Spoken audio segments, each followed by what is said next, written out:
Hello students, today we are going to start with a new poem of class 7th English, that is The Shed by the poet Frank Flynn. Okay, first of all I'm going to tell about what is a shed. Now shed, it is, you can say it is a small room which is outside your main house. It's isolated from the main house basically. Okay, and it is a small room or a place where you store things, whatever that is not immediately in use. You just store the things for the later purpose.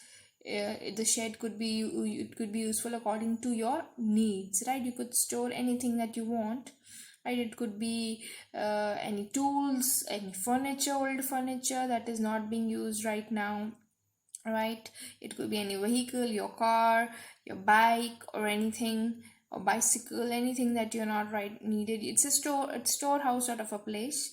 So the shed could be animal shed also. You could, can be an animals also, like cows, buffaloes, anything. Or it could be a vehicle shed, it could be a tool shed. So there are very purposes for a shed which solves the things for the people, right? So this is a poem about the shed that the poet has at his bottom of the garden end, right? So let's first begin with the about the poet. Okay, now the about the poet, that is Frank Flynn. He was born on 6th December 1906, Sydney, Australia, and died on 29 July 2000. Francis Stanleysius Frank Flynn, that's Frank Flynn, was a Northern Territory based Australian doctor, author, and missionary priest. He's notable for his contributions to religion medicine, and various notable works. The books that he has published are Northern Gateway, The Living Heart, Rebuilding the Beacon, Point Smith, and Port Essington. They are the notable works of the books that he has published. Now see, as you can see in these pictures, this is what a shed looks like. It's the first picture. As you can see, it's old, dusty, right? Sometimes it's also, if it is not visited very often, then it becomes very untidy and right, and the things are, it's become spooky also sometimes, right? As you can see in these pictures, these are the images of a shed, what it and how it looks like. As you can see in this third picture here, a person is trying to peep through the window, see what is there inside that shed. And in the poem, when we'll read, you'll see the same incident will happen with the poet. Okay, so you can see how they're trying to look inside the shed. So these are the images of how a shed looks like. Now first we'll discuss about the poem. Now there's a shed in the poet's garden, and he is curious to look inside the shed. There's a shed in his at the bottom of his the poet's garden, and it's very isolated. It's away from there. It is abandoned. It's away from the main house, right? So it is at the bottom of the poet's garden, and the poet is very curious to see what is inside the shed, what thing behold, what thing what anything that could be exciting for him to see, or some mystery that is surrounding with this shed, what is so secretive about this shed. So he's very curious to look inside the shed to know what it lies, whether it is anything that he could look inside, right? So he explores his feelings about the shed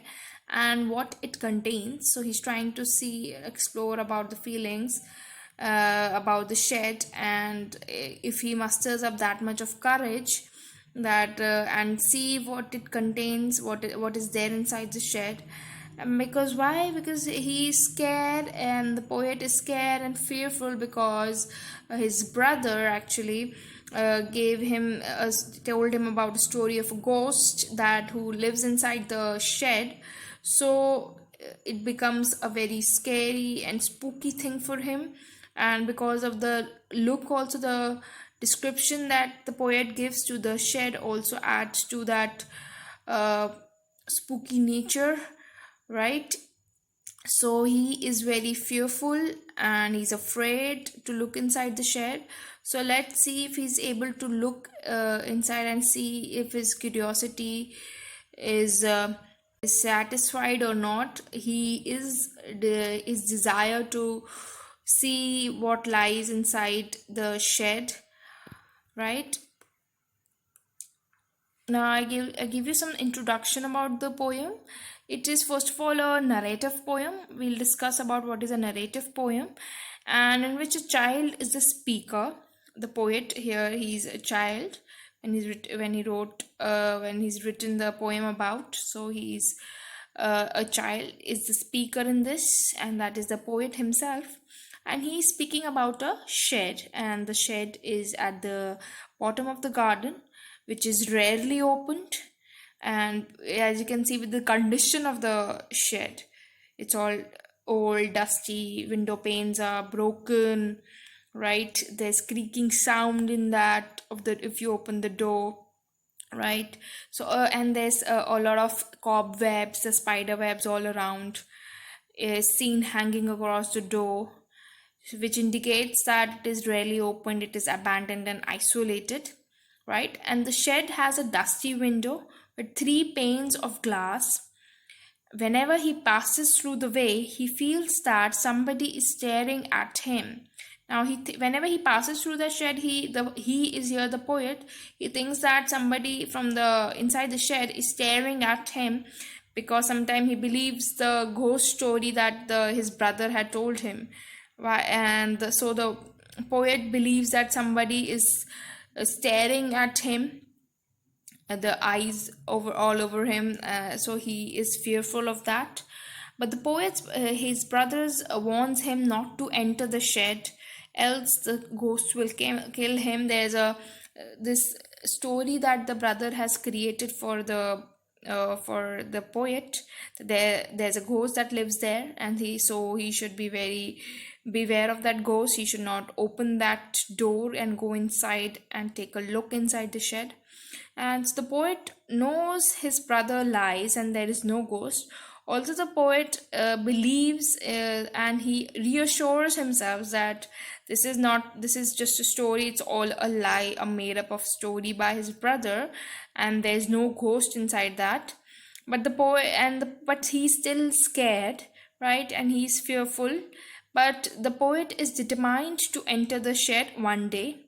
He is very well want to satisfy his curiousness, his curiosity, and he's determined to enter the shed one day. And so the poet knows his brother lies and there is no ghost, and that is why he's wanted to enter the inside the shed. So now let's start first of all by reading the poem. Then we'll analyze the poem according to the stanzas. Okay. So the shed. Do you know what a shed is? I already showed you the pictures also. So it could be a cow shed, a tool shed, or a wood shed.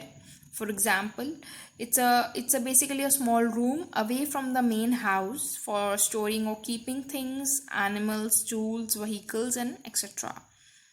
Right? So now let's start reading the poem first. There is a shed at the bottom of a garden with a spider's web hanging across the door. The hinges are rusty and creak in the wind. When I'm in bed, I lie and I listen. I'll open that door one day. This is a picture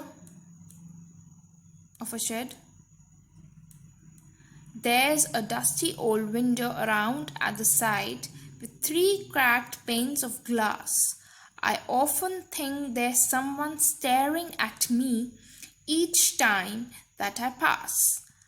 I'll peep through that window one day. My brother says there's a ghost in the shed who hides under the rotten floorboards, and if I ever dare to set foot inside, he'll jump out and chop off my head. But I'll take a peek one day. I know that there isn't really a ghost. My brother tells lies to keep the shed for his den. There isn't anyone staring or making strange noises, and the spider has been gone from his web. Since I don't know when, I'll go into that shed one day soon, but not just yet. By Frank Flynn. Okay, now you can also read the poem on your own. Give a one or two reading to it so that you'll get the inner meaning and basically the story of this, what the poet is trying to depict. Okay, now I'll start with the analysis of the poem. We'll go stanza wise. Now let's begin with the first stanza. There is a shed at the bottom of our garden with the spider's web hanging across the door. Now there's a shed at the bottom of the garden of the poet. It's abandoned, it is isolated, it is away from the main house, so it's at the bottom, at the far off area of the garden. There's a shed that is there, and now he gives what the description of the shed, that there's a spider's web or the cobweb. The spiders are hanging across the doors, right? And the hinges are rusty.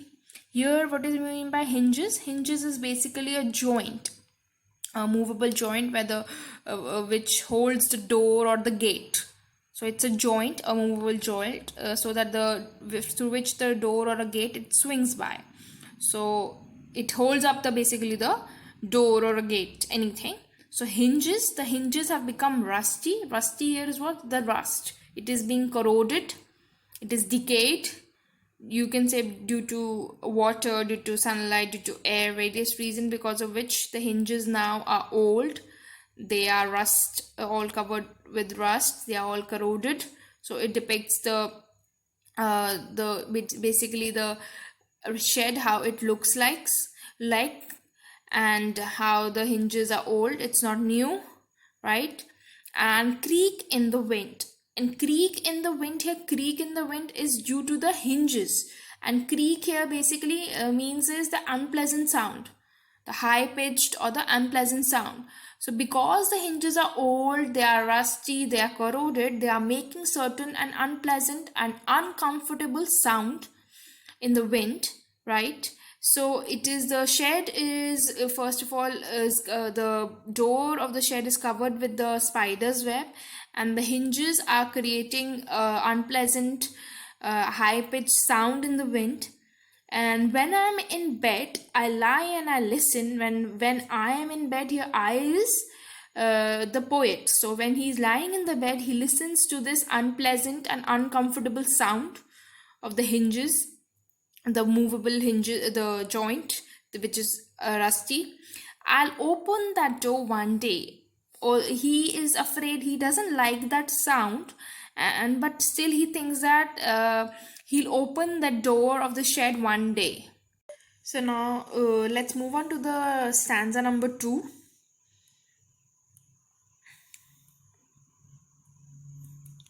Now here, as you can see, the stanza number 2. There is a dusty old window around at the side with 3 cracked panes of glass. Now he describing the windows of the shed.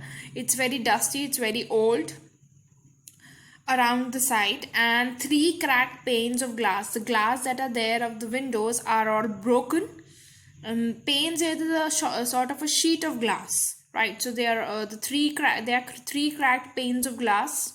So you can see the description of the shed is that the shed is not in a good condition, right? It's not visited very much. That is why it's not clean. It's very dusty. It's very old, right? And I often think there's someone staring at me each time that I pass. Whenever the poet passes through that shed, he thinks that someone is staring at him, right? And I'll peep through that window one day. Now he thinks that I'll peep through the broken glass panes of the window that he describes with the shed.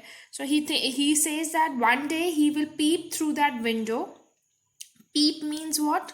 Looking through a narrow hole. When you peep something, you're not fully looking it, but through you're peeping through a sort of a narrow hole. So he wants to peep through that cracked pane of the glass. So the poet is saying that one day he will peep through that window and see what lies inside the shed, what all secret or the mystery that surrounds this shed.